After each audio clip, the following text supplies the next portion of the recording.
not aim at my hand. He who aims with his hand has forgotten the face of his father. I aim with my eye. I do not shoot with my hand. I shoot with my mind. Jake! I do not kill with my gun.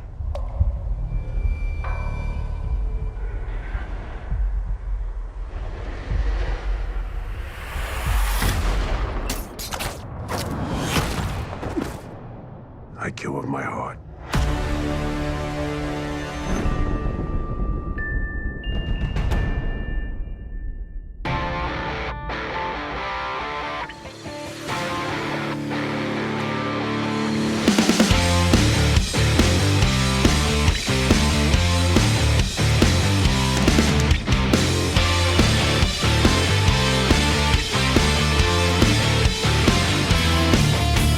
Quiet on the set! I'm Michael Faulkner, and it is showtime at the August 1st, 2017 edition of the Weekly Podioplex, brought to you on the Chronicrypt Network.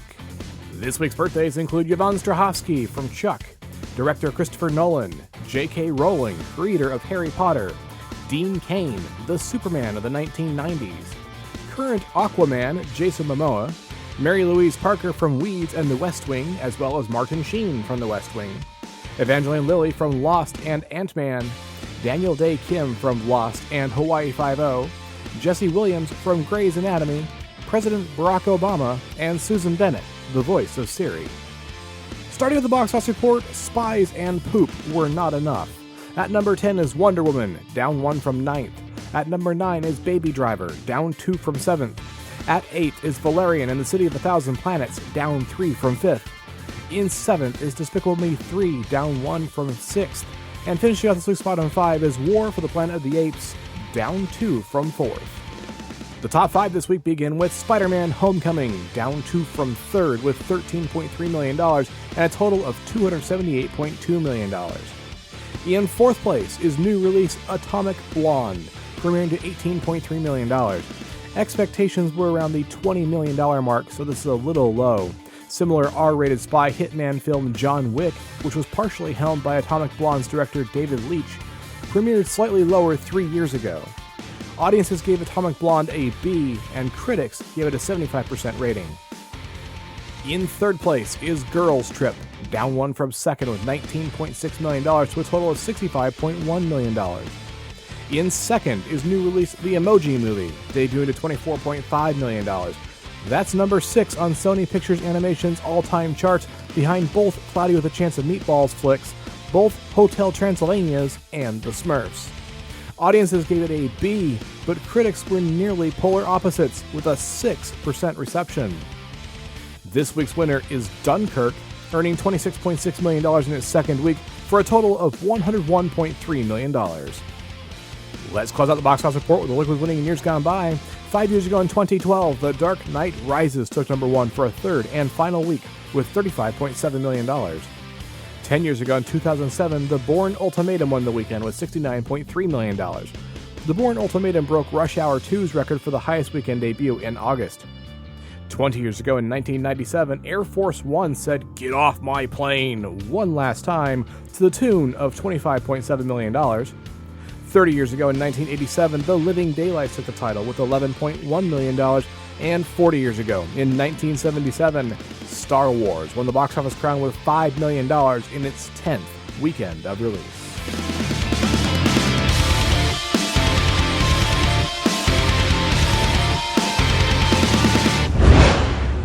The box office premieres for August 4th begin with The Gunslinger. This week's headliner is The Dark Tower, an action thriller starring Catherine Winnick, Idris Elba, and Matthew McConaughey.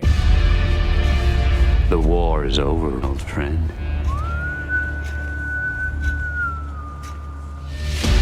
Everyone you ever loved has died by my hand.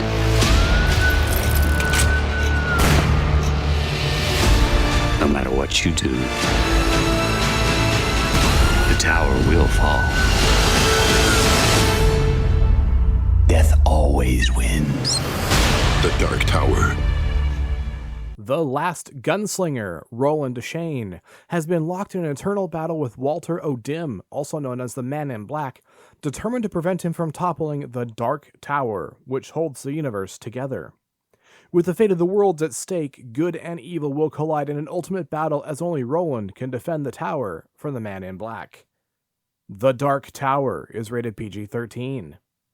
The second wide release is Detroit, a crime thriller starring John Boyega, Anthony Mackie, and Algie Smith. Fellas, you know, sometimes when a black guy is put in a position of authority, other black guys, they like to single you out.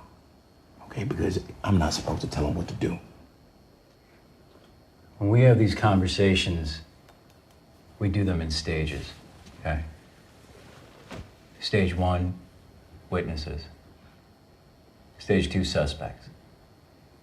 What stage are we in? You don't know what stage we're in? No, could you specify for me? Yeah, we're in stage 2. You're a suspect. Amidst the chaos of the Detroit Rebellion, with the city under curfew and the Michigan National Guard patrolling the streets, 3 young African-American men were murdered at the Algiers Motel. Detroit is rated R. Number 3 on this list is Kidnap, a thriller starring Halle Berry, Sage Correa, and Chris McGinn.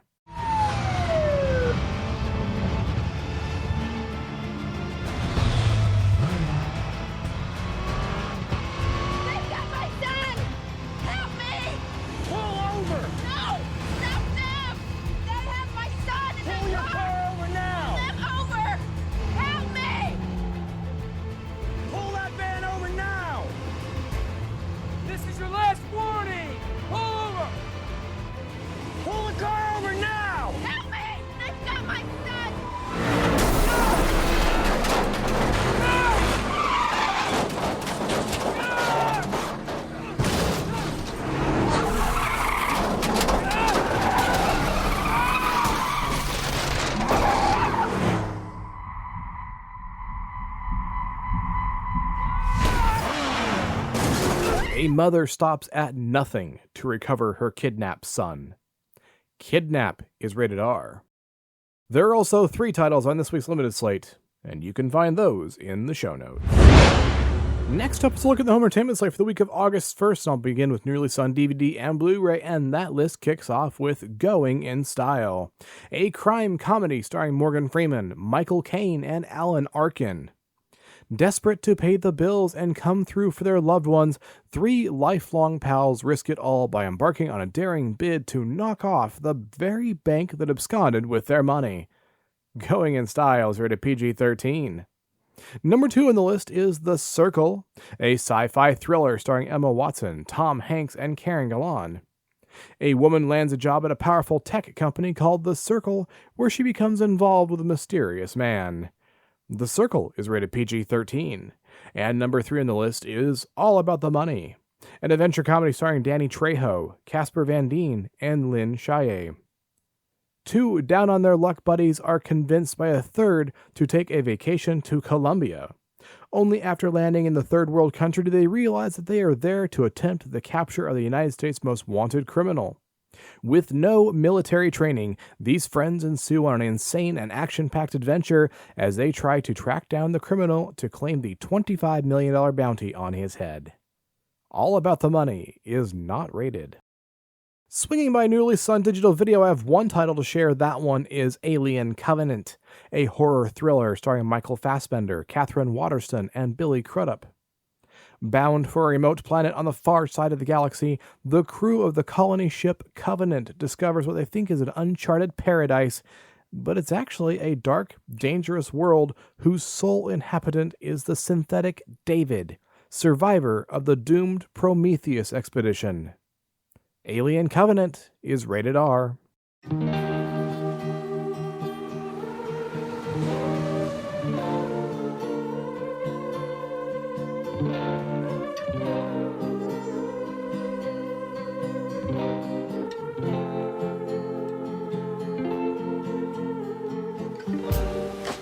Moving right along to TV on DVD and Blu-ray, start things there with Big Little Lies, Season 1 from 2017, starring Nicole Kidman, Reese Witherspoon, and Shailene Woodley.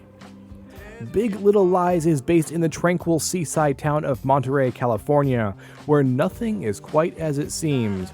Doting moms, successful husbands, adorable children, beautiful homes. What lies will be told to keep these perfect worlds from unraveling? Told through the eyes of three mothers, Madeline, Celeste, and Jane, Big Little Lies paints a picture of a town fueled by rumors and divided into haves and have-nots, exposing the conflicts, secrets, and betrayals that compromise relationships between husbands and wives, parents and children, and friends and neighbors.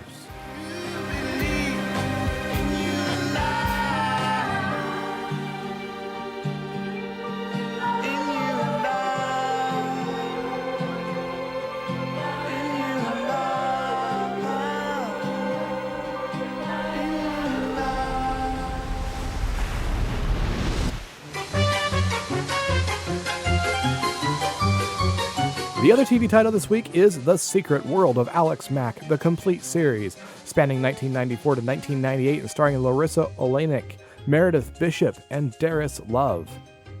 Alex is a normal 13-year-old dreading her first day of junior high school and trying to deal with the typical adolescent concerns, like just feeling ordinary. A toxic spill changes all of that. On her way home from school, a chemical accident suddenly leaves her biologically altered. Alex now has the ability to liquefy herself, turn into a human magnet, move objects, and create force fields. Her terror turns to glee as she learns to control these powers and use them to change her life, which is now anything but ordinary. Meanwhile, the Hidden Valley chemical plant doesn't quite share Alex's newfound sense of excitement, and the search is on to find her before news of the accident reaches police or the press. With agents of the chemical plant in hot pursuit and Alex and her friends having mischievous superpower fun, the once quiet town of Hidden Valley will never quite be the same again. I'll wrap up the home entertainment slate with Blu-rays from the past, and this week I bring you one title. That one is a classic. It is They Live, a comedy thriller from 1988 starring Roddy Piper, Keith David, and Meg Foster. Set in the near future of the 1980s, a drifter discovers that alien beings are controlling the minds of the masses by use of subliminal messages urging apathy and obedience. Obey. They Live is rated R. After this brief break for about a shameless podcast cross-promotion, the Weekly Podioplex will continue.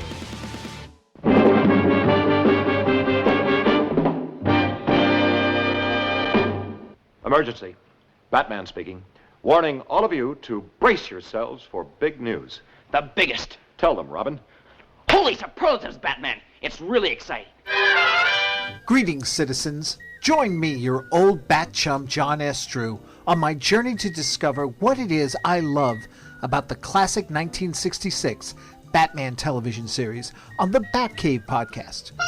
Each episode, I'm joined by a guest host as we review the classic television series. There's a new episode every 2 weeks. Same bat time, same bat channel on iTunes, Stitcher Radio, or at thebatcavepodcast.com. Holy memoranda, folks. Make a note not to miss it. Good thinking, Robin.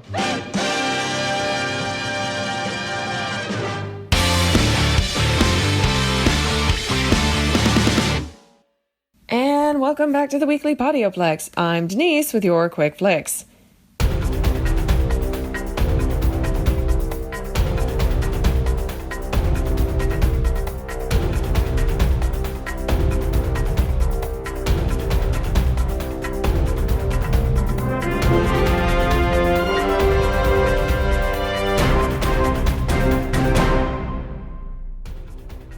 Melissa McCarthy will challenge the singularity in superintelligence.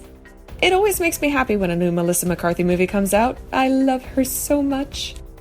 According to Variety, the duo of McCarthy and her husband and frequent director Ben Falcone will partner with writer Steve Mallory on Superintelligence, a science fiction comedy described as a buddy comedy set against the phenomenon of technological singularity.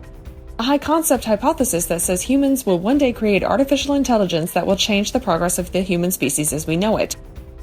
Mallory worked with Falcone and McCarthy on The Boss, working once again on the script with them as McCarthy stars and Falcone directs. The duo will also produce the film under the On the Day production heading. This is gonna be fun. Shaun of the Dead caliber fun, I think. Moving on, HBO calls early Confederate series announcement misguided. That's a nice way of putting it. You guys have heard my rant about the show. The series is a collaboration between Game of Thrones showrunners Benioff and Weiss and co-producers Nichelle T. Spellman and Malcolm Spellman. It's set to take place in a fictitious future wherein the United States is on the brink of the Third American Civil War and slavery is still legal. Obviously, the show is taking cues from revisionist history series Man in the High Castle and The Handmaid's Tale, and was set to bank on a politically charged taboo and social anxieties currently gripping the American people and transfer them into Confederate, where I imagine they were going to make a political statement, or try to. Following its official announcement last week, many potential viewers have been taken aback by the new show's subject matter. So much aback that it's prompted a response from showrunners and producer, and now it looks like HBO is backpedaling. According to EW, HBO chief Bloys responded to the continuing backlash against Confederate during the Television Critics Association press hour. Taking special care not to mince words and emphatically engage with the public's vociferous concerns, Bloys said, "File this under hindsight as 2020. If I could do it over again, HBO's mistake, not the producers, was the idea that we could be able to announce an idea that is so sensitive that requires such care and thought on the part of the producers in a press release was misguided on our part. We had the benefit of sitting with these 4 producers. We heard why they wanted to do the show, what they were excited about, and why it was important to them. So we had that context. But I completely understand that somebody reading the press release would not have that at all. If I had to do it over again, I would have rolled it out with the producers on the record so people understood where they were coming from." Taking at face value, Bloys makes it sound like the show is going to be far more nuanced on the screen than on paper when it enters into production. Makes it sound like. We've had a severe lack of context for this show. All we know is that slavery is legal and there's going to be a story about a few people to include families. What those stories are and who they are going to include, we do not know. I still don't like it. Up next, Netflix's Castlevania has broken the video game adaptation curse. Figures that it would be on the small screen when producers figure out that cutting together 2 hours worth of cutscenes does not a movie make. Imagine that. It has been reported that Netflix's Castlevania, an anime based on the long-running video game series of the same name, has been certified fresh on Rotten Tomatoes, something that no gaming adaptation, be it a movie or a television show, has ever done before. The series, which was created by Adi Shankar, currently has a score of 91%. So good luck with that Call of Duty movie. Castlevania is currently streaming on Netflix, and it has already been renewed for a second season, which will consist of 8 episodes instead of just 4. Now let's get dangerous. Darkwing Duck, the mysterious mallard superhero who headlined his own 1991 animated series as part of the beloved Disney afternoon lineup, back when Saturday morning cartoons were actually good, will swing his way into Duckburg on Disney XD's upcoming revival of DuckTales. You guys have absolutely no idea how happy this literally makes me. I am so close to squealing, it's not even funny. The creators of the series reboot broke the news when they debuted a reel of sneak peek footage during the show's packed panel at San Diego Comic-Con. In it, a brief sighting of Darkwing Duck concept art confirmed the character's appearance in the series and had fans in the audience absolutely screaming about the buzzy reveal. Darkwing's motorcycle, the rat catcher, and his rat nemesis Megavolt will also glimpse during the sneak peek. Executive producer Matt Youngberg and co-producer story editor Francisco Angones first addressed the possibility of the character's inclusion at Disney's D23 convention the previous weekend. At Comic-Con, they stayed tight-lipped about how DuckTales plans to incorporate the character, how often or how prominently he might appear, and whether we'll get our first glimpse at him in the 1-hour August 12th premiere, a standalone TV movie called Woo! Or in the official series itself, which debuts September 23rd. Oh my god, you guys. Okay, you don't understand. When I went to Emerald City Comic-Con, I found the Darkwing Duck comic books guys, and I geeked out. They were so sweet and so nice, and they let me be a nerd, but Darkwing Duck and DuckTales and Tailspin and Gargoyles are my childhood. I am so happy to see this show come back. I cannot wait until August 12th, and then on September 23rd. I will have them on my iTunes. This is going to be a thing. It's going to be great. And finally, John Wick is getting his own universe. Well, okay, he already exists in a universe of his own, but what I actually mean is that John Wick is getting a writer's room and they're expanding the crap out of the world that he inhabits. THR reports that Lionsgate has acquired an action-focused spec script titled Ballerina, a female-centric assassin story in the vein of Luc Besson's 1990 La Femme Nikita. According to the report, the studio plans on retooling the script by working it into the John Wick universe, therefore potentially turning Ballerina into the first John Wick spin-off movie. Interestingly enough, Atomic Blonde director David Leitch, who co-directed John Wick alongside his production partner Chad Stahelski, recently told Screen Rant that he's interested in potentially crossing over his latest film with John Wick and possibly having Charlize Theron's character, MI6 agent Lorraine Broughton, either fight alongside Reeves' character or go toe-to-toe with him. Figuring out how to work the two characters and their stories into the same film, though, is the hard part. Ballerina sounds amazing, though. And that's it for this week's Quick Flicks. I'll see you guys next time on the Weekly Podioplex. Thank you, Denise. Here we are once again at the end of a new edition of the Weekly Podioplex. And if you want to discuss anything you heard on this week's edition, we would love to hear from you. You can surf on over to the Chronic Rift homepage at chronicrift.com and leave an audio message right there on the website using your microphone. You can also write an email or send an MP3 to weeklypodioplex@gmail.com. If 140 characters or less is more your thing, you can still tweet to us on Twitter. The Chronic Rift is chronic_rift. The Weekly Podioplex is Weekly Podioplex.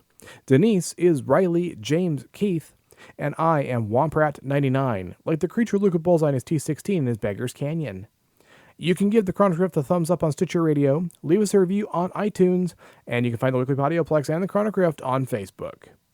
The usual disclaimer applies. If you leave us feedback, you may very well hear your words on a future edition of the Weekly Podioplex. Take a moment, stop on by, and see what other shows the Chronic Rift Network has to offer. We have Cyborgs, a Bionic podcast, the Batcave podcast, the OSI Files podcast, the G2V podcast, Generations Geek, presenting the transcription feature, the Dan and Travis Show, the Sci-Fi Diner podcast, Doctor Who and Mr. Drew, the Home Game Show version podcast, and so much more. If you have a Roku player, you can treat it like a time machine and find us there on the Chronic Rift's Roku channel, where you can find episodes of the Rift's adventures in the 1990s when it was a public access television show on the New York City airwaves. Check us out and find the culture in pop culture. If you're interested in more of my adventures, take a quick trip to my blog, Creative Criticality, where I'm watching every episode of Doctor Who for the first time from the very beginning of that franchise and reviewing each of those tales in the Timestamps Project. Right now, the blog is in the middle of the 19th season, the first season with the 5th Doctor. In fact, we just hit Earthshock.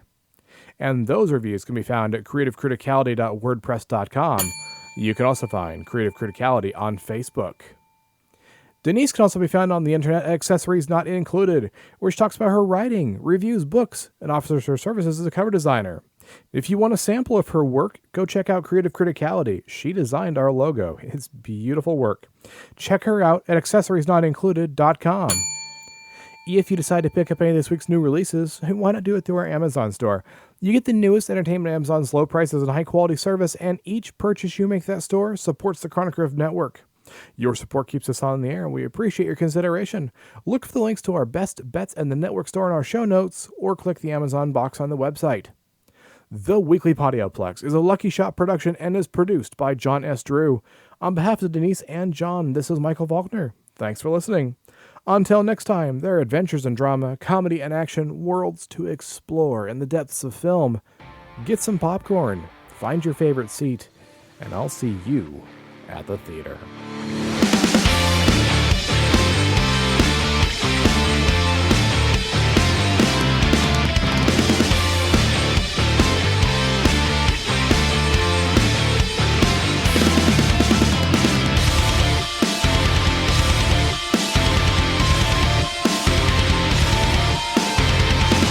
That's a wrap.